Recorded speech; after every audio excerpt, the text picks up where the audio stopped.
కీర్తనలు గ్రంథం 19వ అధ్యాయము. ఆకాశములు దేవుని మహిమను వివరించుచున్నవి. అంతరిక్షము ఆయన చేతి పనిని ప్రచురపరచుచున్నది. పగటికి పగలు బోధ చేయుచున్నది. రాత్రికి రాత్రి జ్ఞానము తెలుపుచున్నది. వాటికి భాష లేదు, మాటలు లేవు. వాటి స్వరము వినబడదు. వాటి కొలనూలు భూమి ఎందంతటా వ్యాపించి ఉన్నది. లోక దిగంతముల వరకు వాటి ప్రకటనలు బయలువెళ్ళుచున్నవి.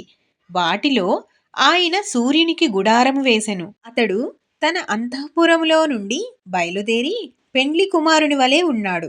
సూర్యుడు పరుగెత్తనుల్లసించునట్లు తన పదమునందు పరిగెత్తనుల్లసించుచున్నాడు. అతడు ఆకాశమున ఈ దిక్కు నుండి బయలుదేరి ఆ దిక్కు వరకు దాని చుట్టూ తిరిగి వచ్చుచున్నాడు. అతని వేడిమికి మరుగైనది ఏదియూ లేదు. యెహోవా నియమించిన ధర్మశాస్త్రము యథార్థమైనది. అది ప్రాణమును తెప్పరిల్లజేయును. యెహోవా శాసనము నమ్మదగినది. అది బుద్ధిహీనులకు జ్ఞానము పుట్టించును. యెహోవా ఉపదేశములు నిర్దోషమైనవి. అవి హృదయమును సంతోషపరచును. యెహోవా ఏర్పరిచిన ధర్మము నిర్మలమైనది. అది కన్నులకు వెలిగిచ్చును. యెహోవా ఎందైన భయము పవిత్రమైనది. అది నిత్యము నిలుచును. యెహోవా న్యాయవిధులు సత్యమైనవి. అవి కేవలము న్యాయమైనవి. అవి బంగారు కంటెను విస్తారమైన మేలిమి బంగారు కంటెను కోరదగినవి. తేనె కంటెను జుంటి తేనె దారల కంటెను మధురమైనవి.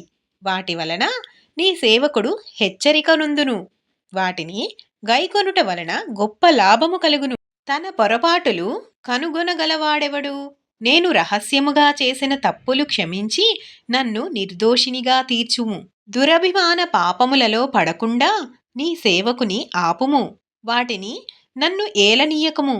అప్పుడు నేను యథార్థవంతుడనై అధిక ద్రోహము చేయకుండా నిందారహితుడనగుదును. యెహోవా నా ఆశ్రయదుర్గమా, నా విమోచకుడా, నా నోటి మాటలను నా హృదయ ధ్యానమును నీ దృష్టికి అంగీకారములగునుగాక. ఆమెన్ ప్రభువా.